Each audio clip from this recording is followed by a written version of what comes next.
ஆண்டவரும் உலக இரட்சகருமாகிய இயேசு கிறிஸ்துவின் இனிய நாமத்தினாலே உங்கள் யாவரையும் இந்த காலை வேளையிலே வாழ்த்துகிறேன். இன்று நாம் தியானிக்கக்கூடிய தேவ வார்த்தையானது வெளிப்படுத்தின விசேஷம் 3:11. இதோ சீக்கிரமாய் வருகிறேன், ஒருவனும் உன் கிரீடத்தை எடுத்துக்கொள்ளாதபடிக்கு உனக்குள் பற்றி கொண்டீரு.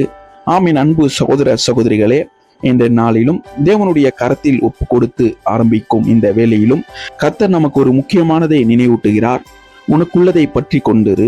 நாம் இந்த உலகத்தில் வாழ்கின்றோம். நம்மை சுற்றிலும் பலவிதமான சோதனைகள், ஆசைகள், அநியாயங்கள், தவறான வழிகள் இருக்கின்றது.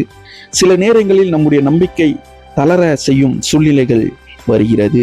தேவனை விட்டு விலக செய்யும் மனிதர்களின் நாமும் இணைந்து கொண்டு வாழ்கிறோம். ஆனால் கர்த்தர் சொல்கிறார், ஒருவனும் உன் கிரீடத்தை எடுத்துக்கொள்ளாதபடி கவனமாயிரு என்று. நம்முடைய கிரீடம் என்ன என்பதை இந்த காலவேளையில் நாம் உணர்ந்து கொள்ள வேண்டும். இந்த கிரீடம் என்பது வெறும் உலக புகழ்ச்சியோ பணமோ பதவியோ குறிப்பதல்ல.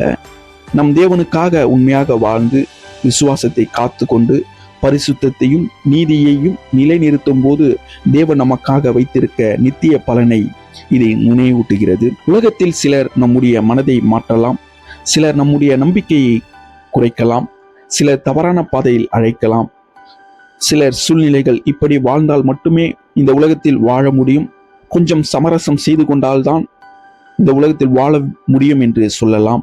ஆனால் தேவனுடைய பிள்ளையாயிருக்கிற நாமும் உலகத்தில் அநியாயத்தோடு சமரசம் செய்யாமல் தேவனுடைய வார்த்தையை பற்றி கொள்ள வேண்டும். இன்று நம்முடைய நம்பிக்கை மனிதர் மேல் அல்ல, நம்மை அழைத்த தேவன் மேல் இருக்க வேண்டும். மனிதர்கள் மாறலாம், சூழ்நிலைகள் மாறலாம், நம்மை சுற்றியுள்ள உலகமே மாறலாம், ஆனால் நம்முடைய தேவன் ஒருபோதும் மாறாதவராய் இருக்கிறார். இதை நாம் உணர வேண்டும். இதோ சீக்கிரமாய் வருகிறேன் என்று இயேசு கிறிஸ்து கூறுகிறார்.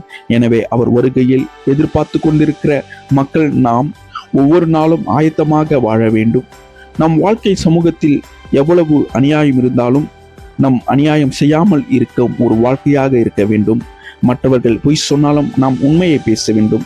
மற்றவர்கள் அநியாயம் செய்தாலும் நம் நீதி உள்ள ஒரு வாழ்க்கையை வாழ வேண்டும்.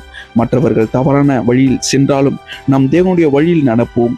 மற்றவர்கள் பரிசுத்தத்தை அலட்சியம் செய்தாலும் நாம் பரிசுத்தமாக வாழ முயற்சிப்போம். ஏனெனில் நம்முடைய வாழ்க்கை இந்த உலகத்தின் சாட்சியாக இருக்க வேண்டும். தேவன் நம்மை இந்த உலகத்தில் பிரித்து உலகத்தின் ஒளியாக வாழ அழைக்கிறார். நம்முடைய பேச்சில் பரிசுத்தம் இருக்க வேண்டும், நம்முடைய எண்ணங்களில் பரிசுத்தம் இருக்க வேண்டும், நம்முடைய குடும்ப வாழ்க்கை பரிசுத்தமான ஒரு வாழ்க்கையாக இருக்க வேண்டும், நம்முடைய தொழில் நேர்மையாக இருக்க வேண்டும், நம்முடைய உறவுகளில் அன்பும் நீதியும் இருக்க வேண்டும், நம்முடைய செய்கைகள் தேவனுக்கு பயந்த ஒரு இருதயம் உள்ளவர்களாய் இருக்க வேண்டும். நாம் செய்யும் ஒவ்வொரு காரியத்திலும் இது தேவனுக்கு பிரியமா என்ற நம்மை நாமே கேட்டுக்கொள்ள வேண்டும்.